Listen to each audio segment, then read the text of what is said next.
שמעתי שדוד הנעים אקורד פלאים לאלוהים, ושאתה שונא תווים ידוע.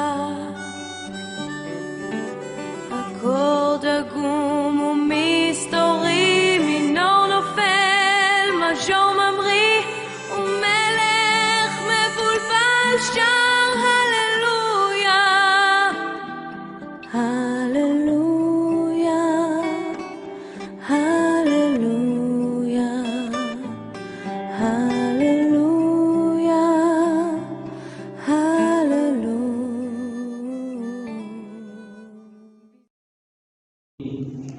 خداوند کے مقدس کلام میں سے ہم پڑھیں گے نئے عہد نامہ میں سے یہودا کا عام خط آیت نمبر 17 سے آیت نمبر 23 تک۔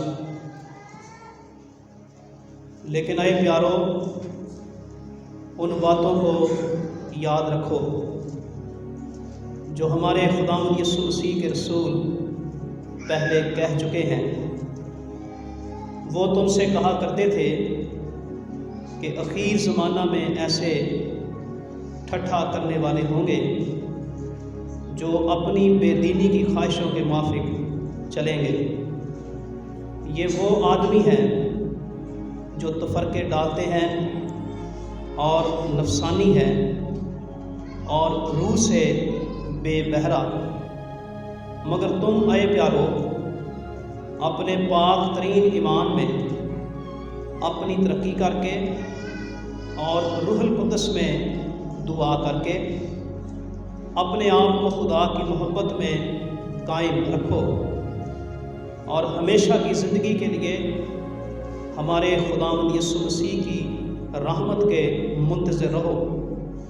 اور بعض لوگوں پر جو شک میں ہے رحم کرو، اور بعض کو جھپٹ کر آگ میں سے نکالو، اور بعض پر خوف کھا کر رحم کرو، بلکہ اس پوشاک سے بھی نفرت کرو جو جسم کے سبب سے داغی ہو گئی ہو۔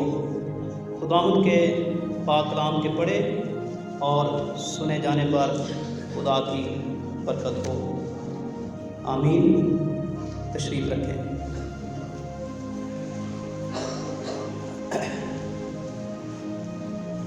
میرے عزیزو، آج کے اس وقت میں یہودا کے خط میں سے جس مضمون کو ہم سیکھنے کی کوشش کریں گے، یہ برگشتگی میں ایماندار کا کردار ہے۔ یہودا کے خط میں ہمیں اس بات کی تعلیم ملتی ہے کہ ایک مسیحی ایماندار کو اس بے دین اور برگشتہ زمانہ میں کس طرح سے اپنے کردار کو مثبت اور خوبصورت رکھنا ہے۔ خدا کا ایک خادم اس خط کے بارے میں کہتا ہے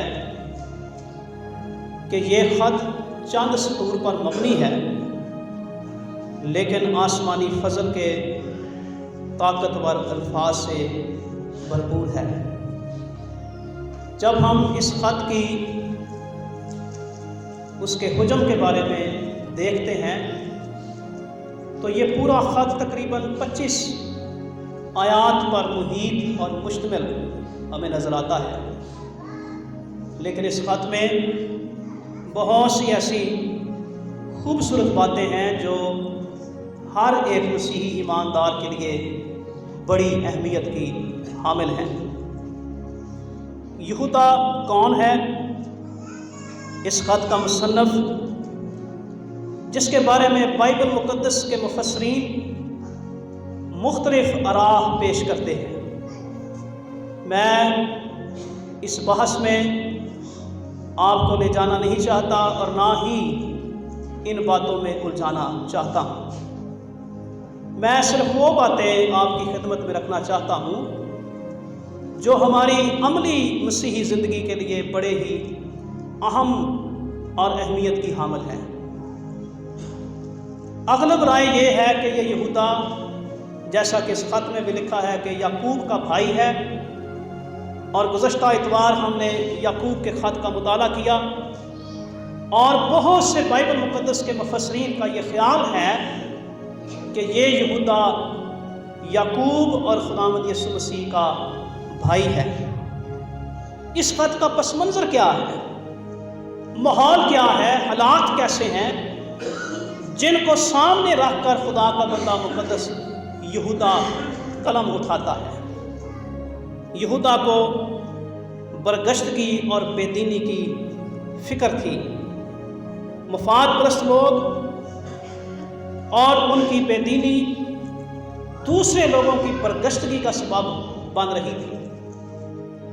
یہودا کے خط کو جب ہم پڑھتے ہیں، اس کی تحریر کو دیکھتے ہیں، تو یہودا واضح طور پر کہتا ہے کہ بہت سے لوگ جھوٹے استاد چپکے سے ہم میں آ ملے ہیں، اور وہ خداوند یسوع مسیح کی الوہیت اور اس کے خدا تعالیٰ کے بیٹے ہونے کا بھی انکار کرتے ہیں، اور بہت سے لوگوں کو درست راہ سے ہٹانے کی کوشش کر رہے ہیں۔ لیکن میرے عزیزو، جب ہم اپنے معاشرے کی بات کرتے ہیں یا جس ماحول میں ہم رہ رہے ہیں، ہمیں کن باتوں کا سامنا ہے، کن باتوں سے ہمارا واسطہ پڑ رہا ہے، میں صرف وہ باتیں آپ کی خدمت میں رکھنا چاہتا ہوں۔ جیسا میں نے پہلے عرض کیا کہ یہ خط جو ہے یہ بے دینی اور برگشتگی کی مثالوں کو پیش کرتا ہے، اور آخر میں یہ خط ہمیں سکھاتا ہے کہ ایک ایماندار کو اس بے دین اور برگشتہ معاشرے میں کس طرح سے اپنی زندگی کو بسر کرنا ہے۔ سب سے پہلی مثال جو ہمیں اس خط میں ملتی ہے، میں بے دینی کے مثالوں کی بات کر رہا ہوں، سب سے پہلی بات قوم بنی اسرائیل کی بے دینی اور برگشتگی کی مثال کو استعمال کیا گیا ہے۔ قوم بنی اسرائیل کا مصر میں سے نکلنا، غلامی کے گھر میں سے آنا، یہ آپ کے لیے اور میرے لیے کوئی نئی بات نہیں ہے۔ ہم سب جانتے ہیں کہ کس طرح سے خدا نے مصر کی غلامی میں سے قوم بنی اسرائیل کو نکالا ہے، لیکن اب مسئلہ کہاں پر ہے؟ میرے عزیزو، مسئلہ یہ ہے کہ یہاں پر مقدس یہودا ان کے انحراف کی مثال دے رہا ہے۔ منحرف ہو گئے ہیں، برگشتہ ہو گئے ہیں، بے دین ہو گئے ہیں، اور سب سے بڑی بے دینی کی مثال خروج کی کتاب کے 32ویں باب میں ہمیں ملتی ہے۔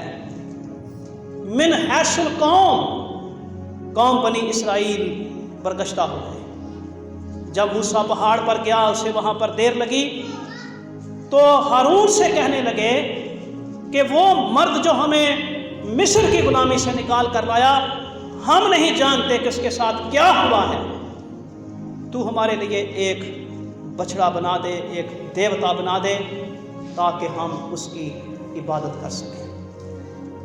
تو میرے عزیزو، ہارون نے انہی لوگوں کے زیورات لیے، خواتین کی بالیاں لیں، اور سونے کے ذریعہ سے ان کے لیے ایک بچڑا بنا دیا ہے۔ من حیث القوم، یعنی کہ پوری قوم اس بچڑے کے سامنے عبادت کرنے لگی اور اس کی پرستش کرنے لگی۔ اس کے بعد میرے عزیزو ہم دیکھتے ہیں کہ وہ صبر اور برداشت کے جذبے سے بالکل خالی ہیں، برداشت نہیں ہے، برداشت کا فقدان ہے۔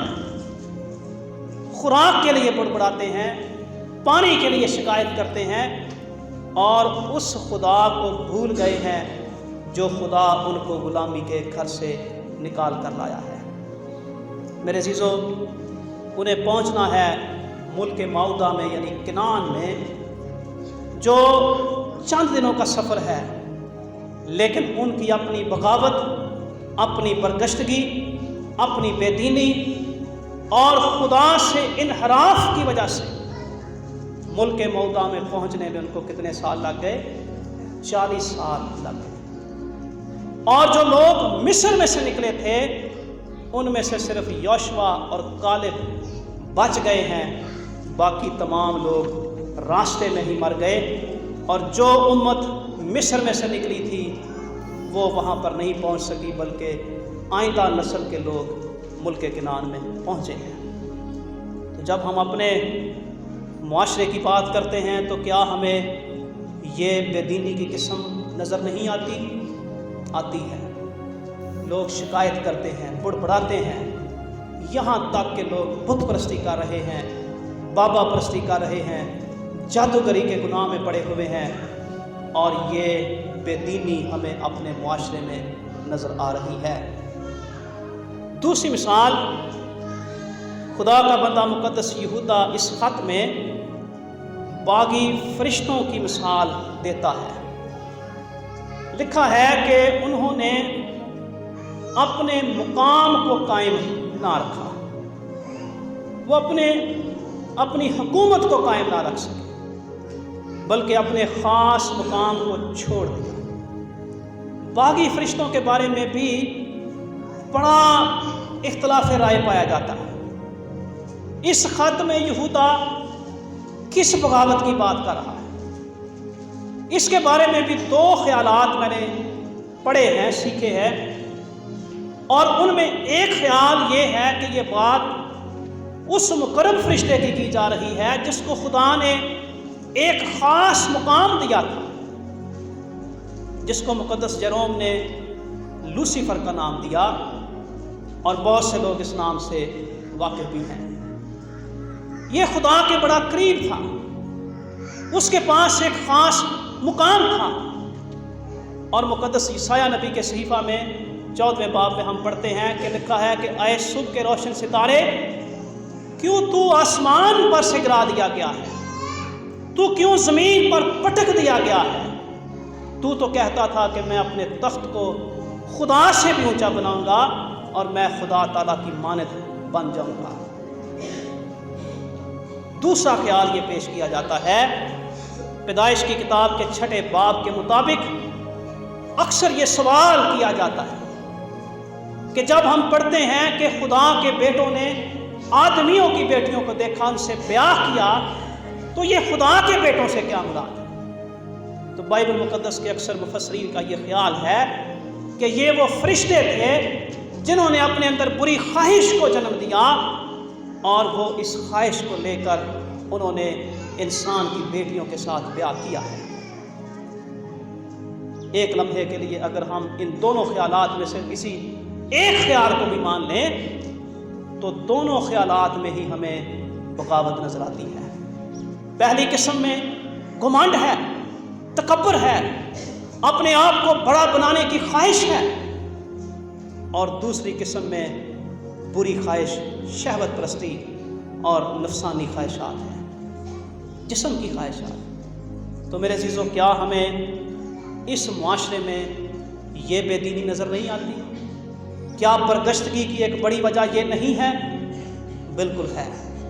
بائبل مقدس میں پرانے عہد نامہ میں ہم چلے جائیں، سلیمان بادشاہ کی برگشتگی، اس کی بڑی وجہ یہ ہمیں نظر آتی ہے کہ اس نے 1000 خواتین سے بیاہ کیا، اور بہت سی خواتین غیر قوم سے تعلق رکھتی تھیں، اور اس نے ان کے لیے، ان کے بتوں کے لیے عبادت خانے بنائے، اور ان خواتین نے اس کا دل زندہ خدا کی عبادت اور پرستش سے پھیر دیا۔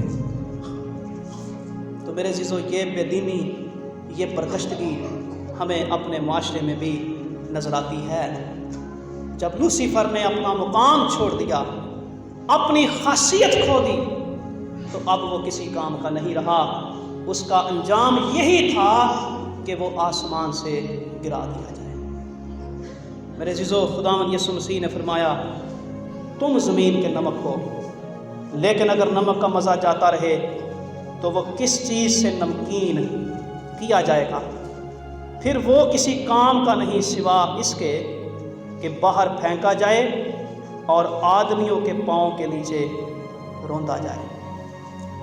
تو میرے عزیزو، جب ہم اپنی پاکیزگی کی خاصیت کو کھو دیں گے، اور جس مقام کو خدا نے ہمیں دیا ہے اس کو قائم نہیں رکھیں گے تو یاد رکھیں کہ ہم کچھ قدر نہیں رکھ سکیں گے. پھر ہمارا انجام بھی یہی ہوگا کہ ہم راستے میں پھینک دیے جائیں اور پاؤں کے تلے روندے جائیں. اگلی مثال سدوم اور عمورہ کی مثال ہے. برگشتگی اور بے دینی کی تیسری مثال پیدائش کی کتاب کے 18ویں باب کی 16ویں آیت سے لے کر 19ویں باب کی پہلی آیت سے 29ویں آیت تک. خداوند نے فرمایا سدوم اور عمورہ کا شور بڑھ گیا اور ان کا جرم نہایت سنگین ہو گیا ہے.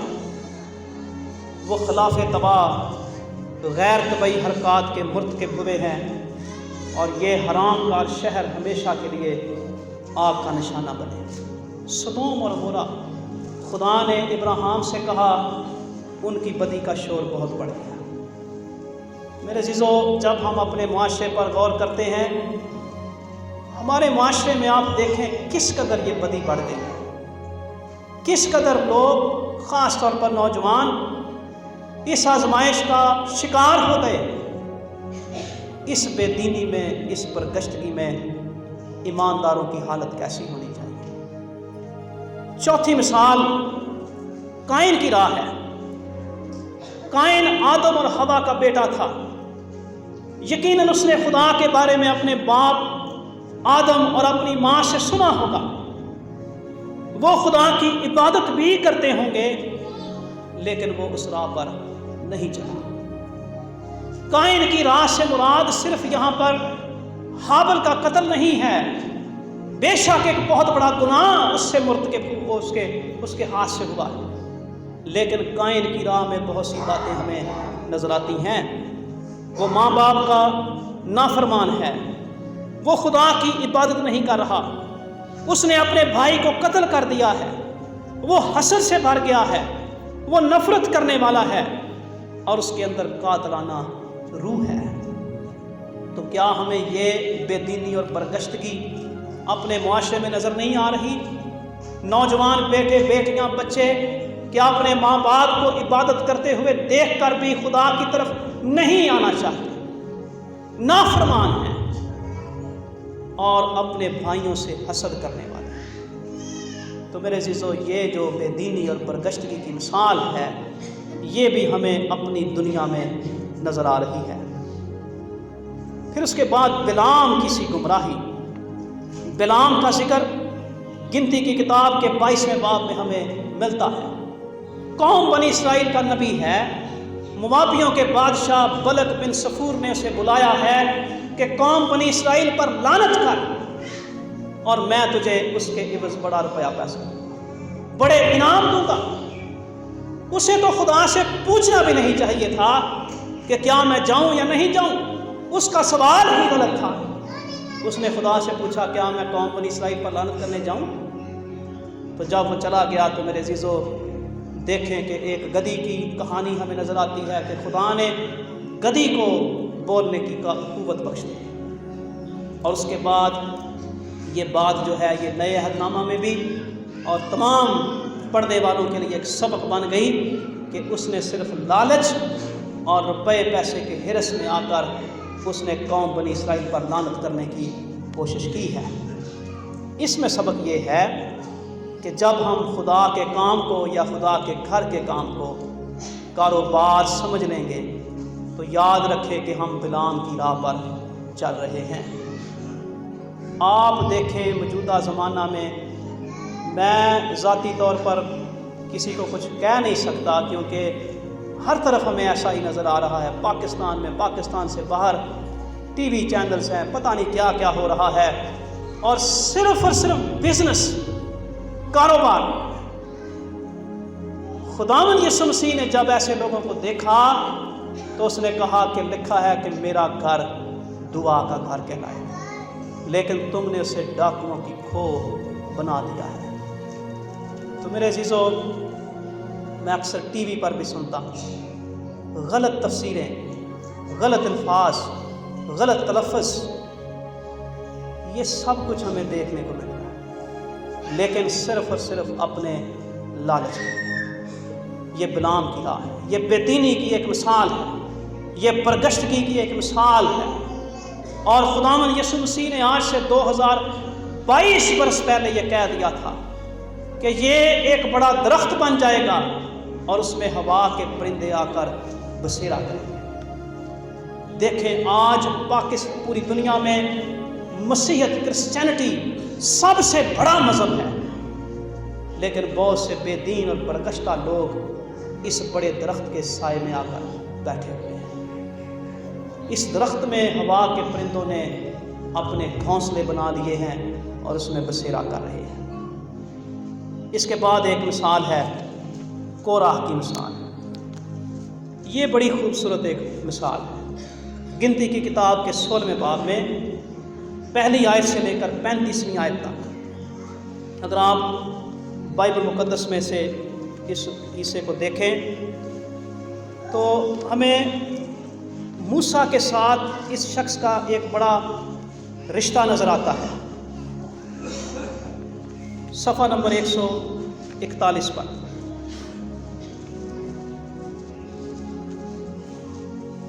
اور کورہ بن اظہار بن قہات بن لاوی نے بنی روبن میں سے الیاب کے بیٹوں داتن، ابرام اور پلت کے بیٹے اون کے ساتھ مل کر اور آدمیوں کو ساتھ لیا، اور وہ اور بنی اسرائیل میں سے 250 اور اشخاص جو جماعت کے سردار اور چیتا اور مشہور آدمی تھے موسیٰ کے مقابلہ میں اٹھے، اور وہ موسیٰ اور ہارون کے خلاف اکٹھے ہو کر ان سے کہنے لگے تمہارے تو بڑے دعوے ہو چلے، کیونکہ جماعت کا ایک ایک آدمی مقدس ہے اور خداوند ان کے بیچ رہتا ہے، سو تم اپنے آپ کو خداوند کی جماعت سے بڑا کیوں کر ٹھہراتے ہیں؟ موسیٰ یہ سن کر منہ کے بل گرا۔ اس پوری کہانی میں ہمیں یہ نظر آتا ہے، خروج کی کتاب کے 6 باب کی تقریباً 18ویں آیت میں آپ دیکھ لیں کہ موسیٰ اور کورہ کا رشتہ کیا ہے؟ سکے چچا تائے کے بیٹے ہیں، سکے بنی قہات یعنی کہ قہات ان کا دادا ہے، امرام موسیٰ اور ہارون کا باپ ہے، اور اظہار اس کا چھوٹا بھائی کورہ کا باپ ہے۔ لیکن آپس میں کیا ہوا ہے؟ حسد سے بھر گیا ہے۔ اس کو یہ برداشت ہی نہیں ہو رہا کہ میرا تائے کا بیٹا جو ہے وہ اتنی بڑی قوم کو لیڈ کر رہا ہے۔ حسد، تفرقہ آ گیا ہے، بغیر کسی وجہ کے اس نے موسیٰ کے خلاف بغاوت کا اعلان کر دیا، اور مقدس یہودا اس کو بے دینی کی ایک مثال کے طور پر پیش کرتا، پرگشتگی کی مثال پیش کرتا۔ جب ہم خدا کے انتظام میں بغیر کسی وجہ کے بغاوت کرتے ہیں تو یہ بھی ایک بے دینی اور پرگشتگی کی مثال ہے۔ اور میرے عزیزو، اس کہانی کو آپ پڑھ لیں تو خدا کا بندہ موسیٰ اس نے کہا کہ خدا خود ہی ظاہر کرے گا کہ اس نے کس کو چنا ہے کہ وہ قوم بنی اسرائیل کا قائد ہو۔ اور آگے لکھا ہے کہ جب وہ ایک دوسرے کے سامنے اکٹھے ہوئے تو اس نے یہ باتیں ختم ہی کی تھی کہ زمین ان کے پاؤں تلے پھٹ گئی، اور زمین نے اپنا منہ کھول دیا، اور ان کو اور ان کے گھر بار کو اور کورہ کے ہاں کے سب آدمیوں کو اور ان کے سارے مال و اسباب کو نکل گئی۔ تو میرے عزیزو، یہ مثالیں ہیں بے دینی کی، پرگشتگی کی، جو ہمیں اس دنیا میں، اس معاشرے میں، ہمارے ارد گرد ہمیں نظر آتی ہے۔ اب اگلا سوال یہ ہے کہ مسیحی ایمانداروں کو اس سارے حالات میں یا اس سارے ماحول میں کیا کرنا ہے؟ سب سے پہلی بات یہ ہے کہ آئے پیارو، ان باتوں کو یاد رکھو جو ہمارے خداوند یسوع مسیح کے رسول پہلے کہہ چکے ہیں۔ وہ تم سے کہا کرتے تھے کہ اخیر زمانہ میں ایسے ٹھٹھا کرنے والے ہوں گے جو اپنی بے دینی کی خواہشوں کے موافق چلیں گے۔ یہ آدمی وہ ہیں جو تفرقے ڈالتے ہیں، نفسانی ہیں اور روح سے بے بہرا۔ تو خداوند یسوع مسیح کے شاگرد اور رسلاء پہلے ہی ان باتوں کا ذکر کر چکے تھے۔ اب ہمیں ان باتوں کو یاد کرنا ہے اور کلام خدا کی وہ باتیں جو تحریری صورت میں ہمارے پاس ہیں ان کو پڑھنا اور سیکھنا اور سمجھنا ہے۔ جب ہم اعمال کی کتاب کے دوسرے باب کی 42ویں آیت میں دیکھتے ہیں تو ابتدائی کلیسیا کی ترقی کے 4 بڑے راز تھے، 4 بھید تھے، جن میں ایک بات رسولوں سے تعلیم پانا۔ وہ جماعت دعا کرنے میں، روٹی توڑنے میں، رسولوں سے تعلیم پانے میں اور رفاقت رکھنے میں مشغول رہتی تھی۔ تو میرے عزیزو، سب سے بڑی بات یہ ہے کہ ہمیں خدا کے کلام کو سننا، پڑھنا اور اس پر عمل کرنا ہے۔ برگشتگی اور بے دینی کے اس ماحول میں سب سے پہلی بات ہماری زندگی میں یہ ہونی چاہیے۔ دوسری بات، پاک ترین ایمان میں ترقی کرنا۔ مارٹن لوتھر نے اس کے بارے میں کہا، ایمان میں ترقی روح القدس کے وسیلے دعا کرنے کے ذریعہ سے ہوتی ہے۔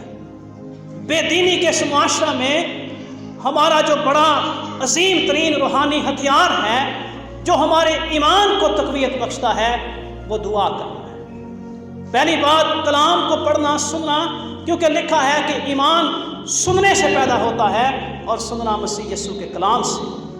اور دوسری بات، روح القدس کی رہنمائی میں دعا کرنا۔ تیسری بات، خدا کی محبت میں قائم رہنا۔ میں صرف اپنی آؤٹ لائن کے ساتھ چلنا چاہ رہا ہوں، وہی پڑھوں گا۔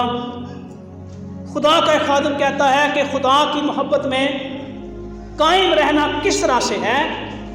پہلی بات کہ خدا کے ساتھ چلنا، جس طرح سے پیدائش کی کتاب اس کے 5ویں باب کی 24ویں آیت میں لکھا ہے، جیسا ہنوک خدا کے ساتھ ساتھ چلتا ہو، ہنوک کی طرح اپنے زندہ خدا کے ساتھ ساتھ چلتا، ابراہیم کی طرح اپنے خدا سے دوستانہ تعلق قائم کرنا، اسے پسند آنا اور اسے خوش کرنے کی کوشش کرنا۔ اور زبور کی کتاب کے مطابق 37واں زبور اس کی 4تھی آیت، اس میں مسرور رہنا لکھا ہے، خداوند میں مسرور رہ، وہ تیرے دل کی مرادیں پوری کرے گا۔ اس کے بعد مسیحی ایمانداروں کا کردار کیا ہونا چاہیے؟ یسوع مسیح کی رحمت کے منتظر ہونا۔ یہاں پر رحمت سے مراد فضل بھی ہے، مفت بخشش ہے اور مسیح یسوع کی آمد ثانی ہے۔ آمد ثانی کے منتظر رہنا۔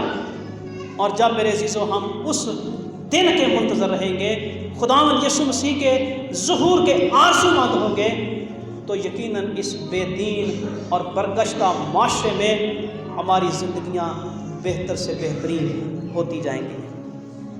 اس کے بعد ہمیں دوسروں کا بھی خیال کرنا ہے۔ جیسے لکھا ہے کہ بعض لوگوں پر جو شک میں ہے رحم کرو، بعض کو جپٹ کر آگ میں سے نکالو اور بعض پر خوف کھا کر رحم کرو۔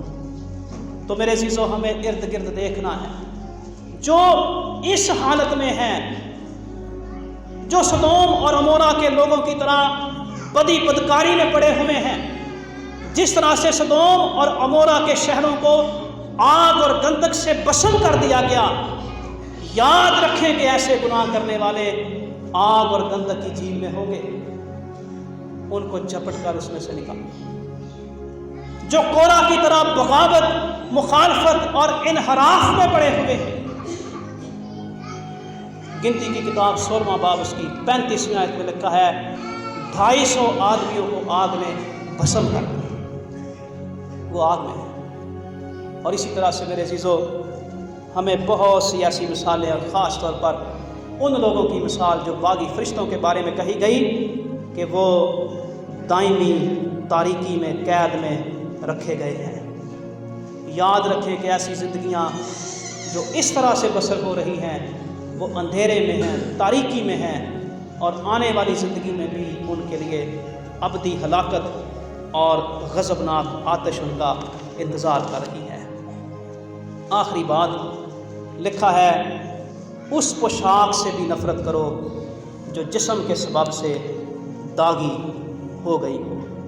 بدی سے اس قدر نفرت، یہ مسیحی ایمانداروں کا شیوا اور خاصہ ہونا چاہیے کہ اس پوشاک سے بھی نفرت کریں جو داغی ہو گئی، اس قدر بدی سے نفرت کریں۔ خدا کے مقدس کلام میں لکھا ہے کہ نیکی کرنے کے در پہ رہو اور بدی سے بچے رہو۔ تو میرے عزیزو، آج کے دن میں اس خاتمے سے یہ چند باتیں آپ کی خدمت میں رکھنا چاہتا تھا کہ اس بے دین اور پرکشتہ معاشرے میں ایماندار کی زندگی جو ہے وہ دوسروں کے لیے بہتر مؤثر ہونی چاہیے، اور اس معاشرے میں رہتے ہوئے ہم دوسروں کے لیے برکت کا باعث بنتے رہیں۔ خداوند اس کلام کے وسیلہ سے آمین۔ שיר תלונה אני עכשיו, לא שיר צליין קדוש מואר, רק שיר שווה